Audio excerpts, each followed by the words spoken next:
ስሜ ጸገነት መክብብ ይባላል። በኢትዮ ቴሌኮም ውስጥ ማርኬቲንግ ዲቪዥን የኢንተርናሽናል ቢ2ቢ ማርኬቲንግ ፕሮዳክት ኤንድ ሰርቪስ ስፔሻሊስት ነኝ። የሮሚንግ አገልግሎት ምንድነው? በዋነኝነት እዚህ አሁን ሀገራችን ላይ ያለን የቮይስ የዳታ የኤስኤምኤስ አገልግሎት እንጠቀማለን አይደል? ዴይ ቱ ዴይ በእለት ተዕለት ኑሯችን ውስጥ ሰው እንዳጋጣሚ ያው ብዙዎቻችን ውጭ የምንወጣባቸው አጋጣሚዎች ይፈጠራሉ። በቫኬሽን ሊሆን ይችላል፣ በሕክምና ሊሆን ይችላል፣ በትምህርት ሊሆን ይችላል። በተለያዩ ጉዳዮች ወደ ውጭ ሙቭ የማድረግ እንትን ይኖረናል። ለንግድም ሊሆን ይችላልና በዛ ጊዜ ላይ እዚህ የምንጠቀምበትን ቁጥር ሳንቀይር ወይም ሌላ ሰርቪስ ውስጥ ሳንገባ ያንኑ ይዘን ምንዞርባቸው ሀገራቶች አገልግሎቱን ማስቀጠል ነው በዋነኝነት። እዚህም ያለ ሰው እዚህ በለመደው ስልክ ሲደውል ያገኘናል። እኛም እዛ ሆነን ደግሞ በዛው በነበረን ቁጥር ኖርማል የሆነውን የኮሚኒኬሽን እንትናችንን እናስቀጥላለን ማለት ነው። ያ ነው የሮሚንግ ሰርቪስ ዋናው አገልግሎት። ሀዊረ ህይወት ሮሚንግ ጥቅል ወይም ሮሚንግ ፓኬጅ በልዩ እንትን የተሰራ ነው። ለማን የተሰራው? ለኦርቶዶክስ እምነት ተከታዮች በተለያዩ በዓላቶች ወይም አጽዋማቶች ላይ ወደ ተለያዩ ጥንታዊ ሀገሮች ይሄዳሉ መንፈሳዊ ተግባሮችን ለመፈጸም እና እንደሚታወቀው የኦርቶዶክስ እምነት ላይ ደግሞ በዓመት ውስጥ 7 የአዋጅ ጾሞችና 2 የፍቃድ ጾሞች አሉ። እነዛ አጽዋማቶች ላይ በተለይ ፋሲካ ላይ የገና ላይ እና የወርሃ ጽጌ ወይም የጽጌ ጾም ማብቂያ ላይ ጉስቋም እዛ ላይ በጣም ብዙ ተጓዦች አሉ። እነዛን ተጓዦች ታሳቢ ተደርጎ የተዘጋጀ ፓኬጅ ነው ወይም ጥቅል ነው። ምንድነው ጥቅሙ? እዚህ አሁን የተለያዩ የትራቨል ኤጀንሲዎች አሉ ወይም የጉዞ ማህበራቶች አሉ። ሰው ሄዶ እዛ ሬጂስተር ያደርግና ነው በእነሱ ወደ የተለያዩ ሀገራቶች የሚሄደው። ሰው ያንን ካረገ በኋላ በቀላሉ ከስልኩ ላይ ሮሚንግ አክቲቬት ያደርግና እነዚህን ያዘጋጀንለት ጥቅል ገዝቶ ያንን ተጠቃሚ ይሆናል ማለት ነው። እነዛ ሀገሮች ላይ ለጉብኝት ሲሄድ በራሱ ቁጥር መገልገል ይችላል። እዛ ያለውን የመንፈሳዊ ተግባራቶችንም ኦንላይን ለማሳየት ቢፈልግ ዳይሬክትሊ ፓኬጅ ከዚህ ገዝቶ ከሄደ ያለምንም መቆራረጥ ለቤተሰቡም የማሳየት እድል ይኖረዋል ማለት ነው። ያ ነው በዋነኝነት እና የሀዊረ ህይወት ከስሙ ደግሞ ስንነሳ የግዕዝ ቃል ነው። የህይወት መንገድ ወይም የህይወት ጉዞ እንደማለት ነው ወደ አማርኛው ስንመልሰው። የሀዊረ ህይወት ፓኬጅ ላይ ለ3 ሀገራቶች ነው ያዘጋጀ ነው። አሁን ባለው ወደፊት እያሰፋ ነው እንሄዳለን። አሁን ግን ለጊዜው እስራኤል ላይ፣ ግብጽ ላይ እና ግሪክ ላይ ነው የተዘጋጀው። በውስጣቸው 5 ጥቅሎች አሉ የእያንዳንዱ ሀገር በድምሩ 15 ማለት ነው። የዳታ ላይ 3 ፓኬጆች አሉ። 500 ሜጋባይት፣ 1 ጂቢ፣ 3 ጂቢ የያዛለ። ሌላኛው ድምጽ ብቻ ደግሞ አለ 40 ደቂቃ እነሱ ከዛ ወደዚህ የሚደውሉበት 40 ደቂቃ የሚቀበሉበት። ሌላኛው ደግሞ ዳታ ፕላስ ቮይስ ድምጽ ፕላስ ኢንተርኔት ማለት ነው። እሱ ላይ ደግሞ የድምጽ 15 ደቂቃ ይሆንና 500 ሜጋባይት ኢንተርኔት ተጨማሪ ይኖረዋል ማለት ነው። ስለዚህ ይህንን 5ቱንም ፓኬጆች ለእስራኤልም ለግብጽም ለግሪክም አዘጋጅተናል ማለት ነው። በጣም አፎርድ እንዲደረግ ወይም ደግሞ አቅምን ያገናዘበ እንዲሆን አድርገን ለመስራት ሞክረናል። ከዋናውም አሁን ለምሳሌ እንዲሁ ይሄንን ፓኬጅ ሳይጠቀሙ ሄደው ጀስት ሮሚንጉን ብቻ ቢጠቀሙ ብለን ብናስብ እዛ ላይ ኮስት ከሚያደርጋቸው ነገር አንጻር ይሄ 10% ዲስካውንት አለው። ስለዚህ ተመጣጣኝ ነው ብለን እናስባለን። ይሄንን ጥቅል ቢጠቀም በዋነኝነት ምንድነው ዲስካውንቱን ያገኛል 10%። ከዛ በተጨማሪ ደግሞ ሄዶ እዛ ላይም እዛ ሀገርም ያለ መሳቀቅ ኦልሬዲ የኢንተርኔት ይኖረዋል፣ የድምጽ ይኖረዋል፣ እንደ ፍላጎቱ መርጦ የገዛው ይኖረዋል። ስለዚህ ያለምንም አለቃ አላለቀ ካርድ ልሙላ ሳይል መደዋወልም እንዳልኩት ደግሞ በዋነኝነት እዛ የሚፈጸመውን ተግባር እዚህም ያለ ሰው ፊል እንዲያደርገው ማሳየት ይችላል እነዚህን ፓኬጆች ተጠቅመው ማለት ነው። ሌላው ጥሩ ነገር ደግሞ ምንድነው ቢያልቅ ራሱ ፓኬጁ እዛ ሄዶ ለወር ነው ያዘጋጀ ነው፣ ወራዊ ነው ግን ሪሶርሱ ቶሎ ሊያልቅ ይችላል እንዳጠቃቀማችን ስለሚለያይ ማለት ነው። ቢያልቅበት እዛም ሪኒው ማድረግ ይችላል ወይም እንደ አዲስ ደግሞ ገዝቶ ማስቀጠል ይችላል ማለት ነው። ያ አድቫንቴጅ አለው። ስለዚህ ይሄንን ቢጠቀሙ ብለን እንመክራለን ተጓዦች።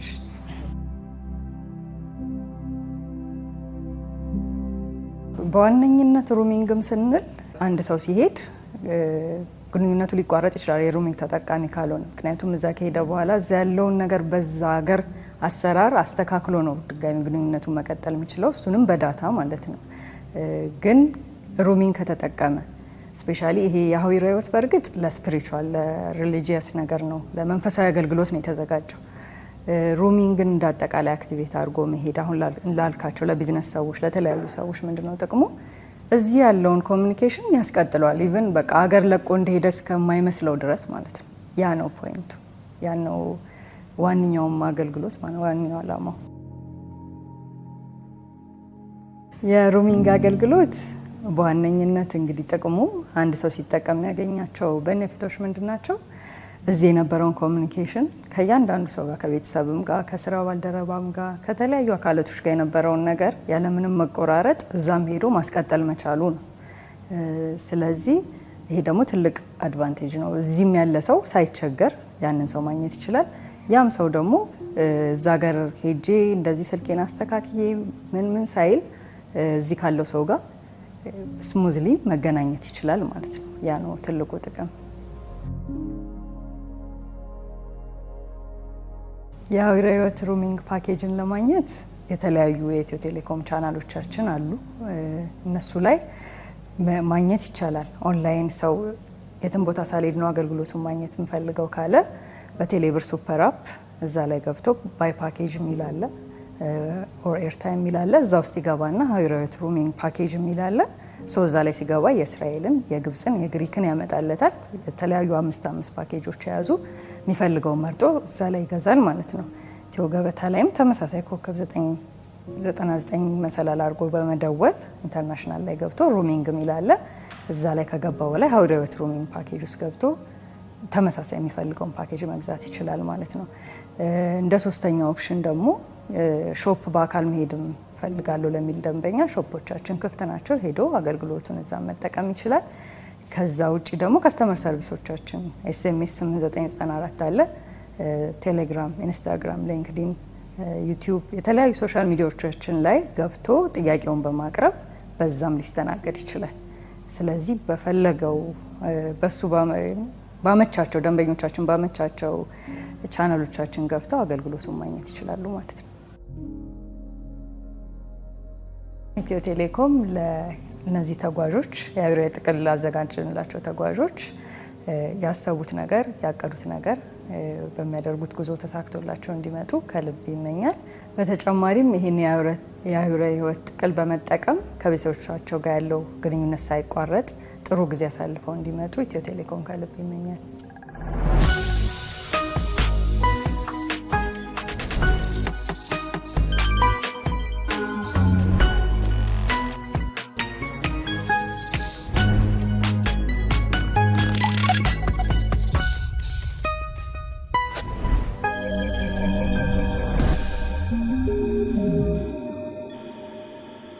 ሰላም እንዴት ናችሁ? ሳምንታዊ የዘመን ቅምሻ ፕሮግራማችን ተጀመረ። በዛሬው የዘመን ቅምሻ ፕሮግራማችን እንግዲህ የወቅቱ የዓለም ዋንጫን እየተከታተልንበት የምንገኝበት ጊዜ ወይም ወቅት ላይ ነን። ስለዚህ ኢትዮ ቴሌኮም እና ዲኤስቲቪ ደግሞ በጋራ በመሆን ወደ እናንተ በነፃ እንግዲህ ኳሶችን የምታዩበትን ፓኬጆችና አማራጮችን ይዘውላችሁ ቀርበዋል። እሱን እናያለን። እንዲሁም ደግሞ የቀን በቀን የተባለውን ደግሞ በቅርቡ ኢትዮ ቴሌኮም ያስጀመረውንም የጥቅል ላይ ወይም ደግሞ የፓኬጅ አይነት በዛሬው ፕሮግራማችን እንመለከታለን። ከፕሮግራሙ ጋር አብሬያችሁ የሚቆየው ዮሐንስ አለፎም ነኝ። አብራችሁ ይቆዩ።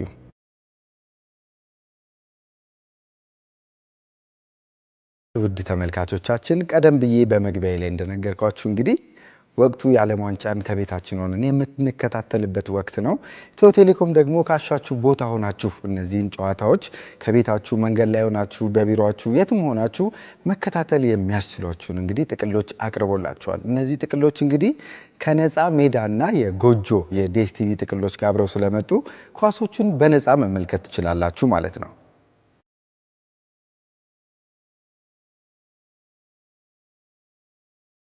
እሺ ውድ ተመልካቾቻችን ቀደም ብዬ እንደነገርኳችሁ እንግዲህ እነዚህ ጥቅሎች ከነፃ የጎጆና የሜዳ የዲኤስቲቪ ጥቅሎች ጋር ወይም ደግሞ ኳስ የምታዩባቸው አማራጮች ጋር የቀረቡ ናቸው። የመጀመሪያውን ስንመለከት እንግዲህ በ750 ብር የምታገኙት ነው። እሱም ወርሃዊ 30 ጂቢ ሲደመር ወይም ደግሞ አብሮ ነፃ የጎጆ ጥቅል እና እንዲሁም ደግሞ ልዩ አገልግሎት ደረጃ ጋር አብሮ የቀረበ ነው። ሁለተኛውን ስንመለከት ደግሞ በ900 ብር ወደ እናንተ የቀረበ ነው። እሱም እንዲሁ ወርሃዊ 50 ጂቢ አለው። ነፃ ደግሞ እንዲሁ የጎጆ ጥቅል አብሮት አለ ማለት ነው። ይህም ኳስ የምትመለከቱበት ማለት ነው። ወደ ሶስተኛው ስንመጣ ደግሞ በ1375 ብር ወደ እናንተ የቀረበ ነው። ይህም እንግዲህ ወርሃዊ 120 ጂቢ ኢንተርኔት አለው። እንዲሁም ደግሞ ነፃ ትንሽ ፓኬጁ የኳሱም ከፍ ይላል። የሜዳ ጥቅል አብሮት አለ። እንዲሁም ደግሞ ከልዩ የአገልግሎት ደረጃ ጋር አብሮላችሁ ቀርቧል።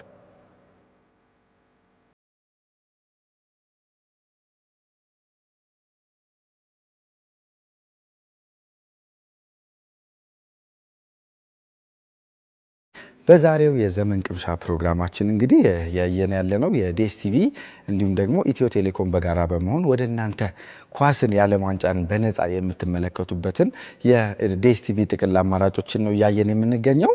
ጥቅሎቹ ምን ምን እንደሚያካትቱ የሜዳና የጎጆ ጥቅሎችን ጨምሮ ከዋጋቸውም ጋር ተያይዞ እንዲሁም ውስጣቸው ላይ ያሉትን ነገሮች ተመልክተናል። አሁን ደግሞ እነዚህን የዲኤስቲቪ ጥቅሎች ለመግዛት እንግዲህ ብዙ አማራጮች አሉን። የመጀመሪያው ምንድነው ማይ ኢትዮቴል አፕሊኬሽንን በመጠቀም እንዲሁም ደግሞ የኢትዮ ቴሌኮም ቴሌብር መተግበሪያችን ላይ ገብተን እዛ ላይ የአየር ሰዓት ወይም ጥቅል ለመግዛት የሚለው ስንገባ ማግኘት እንችላለን። በሶስተኛነት ደግሞ እንዲሁ ኮከብ 999 መሰላል ወይም ኢትዮ ገበታ ላይ ገብተንም እነዚህን ጥቅሎች ማግኘት እንችላለን።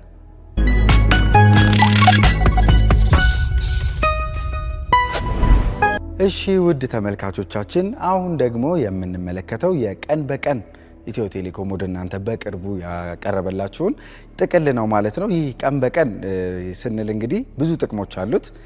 ከጥቅሞቹ መካከል ምንድነው? አሁን ለምሳሌ እናንተ ፓኬጅ ገዝታችሁ 10 ቀን ይቆይልኛል ያላችሁት ፓኬጅ በአንድ ቀን በሁለት ቀን ያልቅባችሁና ትናደዳላችሁ አይደለ?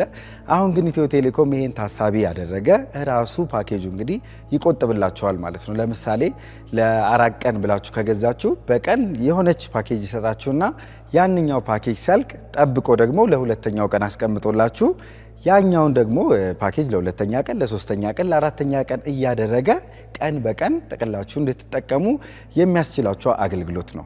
በመግቢያነት ያክል ይሄን ያህል ካልኳችሁ ስለ ቀን በቀን ውስጥ ገብተን ደግሞ ምን አይነት የቀን በቀን ጥቅሎች አሉ የሚለውን አሁን የምንመለከት ይሆናል። አብራችሁን ቆዩ።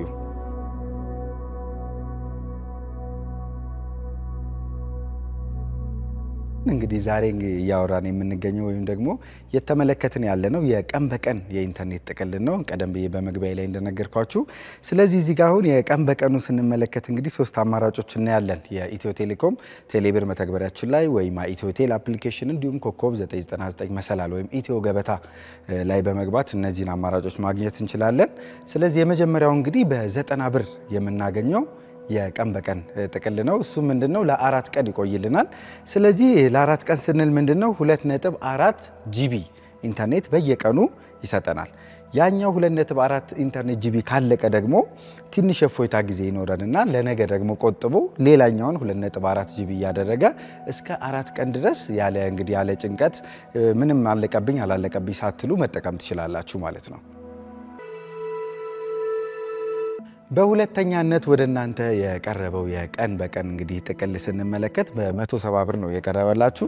ይህም ጥቅል እንግዲህ 7.2 ጂቢ ወይም ጊጋባይት ኢንተርኔት በየቀኑ ይሰጣችኋል። ይህም የሚቆየው እንግዲህ ለ6 ቀናት ነው። ስለዚህ ለ6 ቀናት በሙሉ እንግዲህ በየቀኑ 7.2 ጊጋባይት ኢንተርኔት ከፋፍሎ ይሰጣችኋል ማለት ነው። ቀደም ብዬ በመጀመሪያውም አማራጭ ላይ እንደነገርኳችሁ እቺ 7.2 በቀን ተጠቅማችሁ ስትጨርሱ እንግዲህ የፎይታ ጊዜ ነው ማለት ነው። ስለዚህ ለነገ ይቆጥብላችኋል። ለ6 ቀን ብላችሁ ከገዛችሁ ከ6 ቀን በፊት እንደስከዛሬ እንደምትቸገሩት ከ6 ቀን በፊት አልቆ አትቸገሩ ማለት ነው።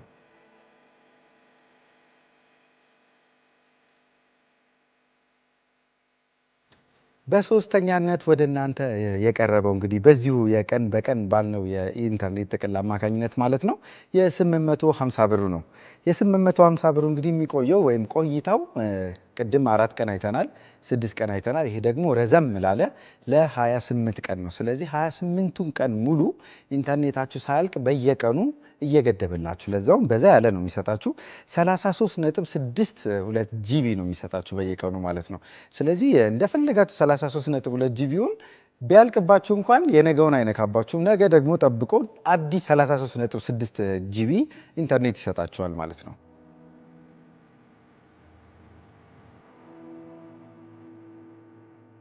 በተጨማሪም እንግዲህ ረስቷል እንዳትሉ አረሳሁትም፣ እዚህ ጋር ተጨማሪ ቦነስ አላችሁ። ሶስቱንም የቀን በቀን ኢንተርኔት ጥቅል ስትጠቀሙ እንግዲህ ምን አላችሁ እዚህ ጋር ነፃ የሌሊት ማለት ነው 240 ሜጋባይት ለፌስቡክ፣ ለዩቲዩብ እና ለቲክቶክ የሚሆኑ ተጨማሪ ኢንተርኔት ጥቅሎችን በነፃ ቦነስ ወይም ደግሞ እንደ ስጦታ ኢትዮ ቴሌኮም ወደ እናንተ ያቀርባል ማለት ነው።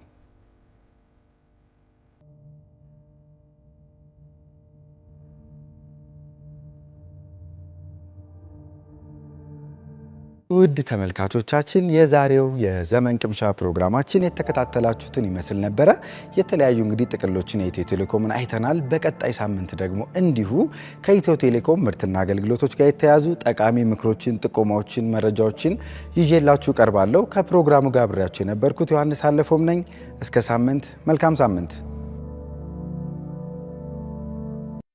ሰላም፣ እንዴት ናችሁ? ዮሐንስ ግርማ እባላለሁ።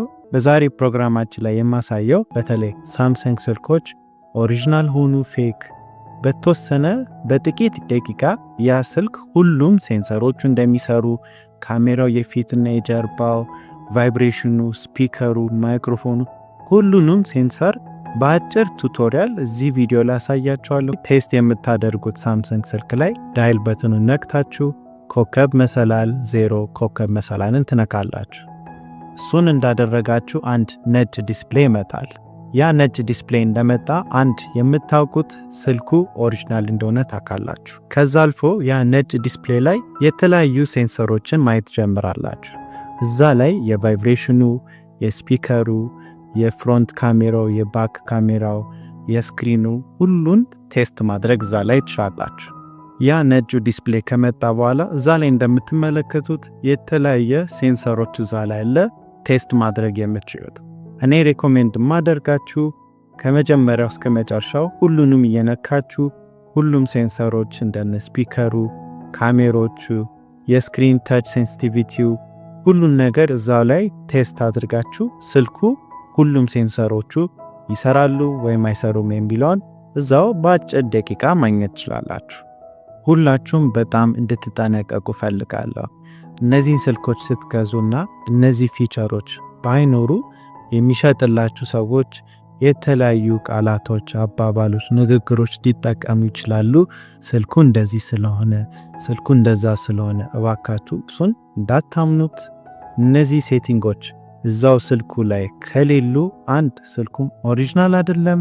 ከዛም በተጨማሪ እነዚህ ሴንሰሮች አንዱ ወይም ሁለቱ ወይም ሁሉም በኋላ ወይም አሁንም ላይሰራ ይችላል። ስለዚህ እነዚህ ሁሌ ሳምሰንግ ስልክ ልትገዙ የምታስቡ ካለ ይቺን አጭር የሆነች ቱቶሪያል አይታችሁ ያ ኦሪጂናል እንደሆነ ወይም እነዚህ ሴንሰሮች ይሰራሉ ወይም አይሰራም የሚለውን አንድ ላይ ማየት ትችላላችሁ።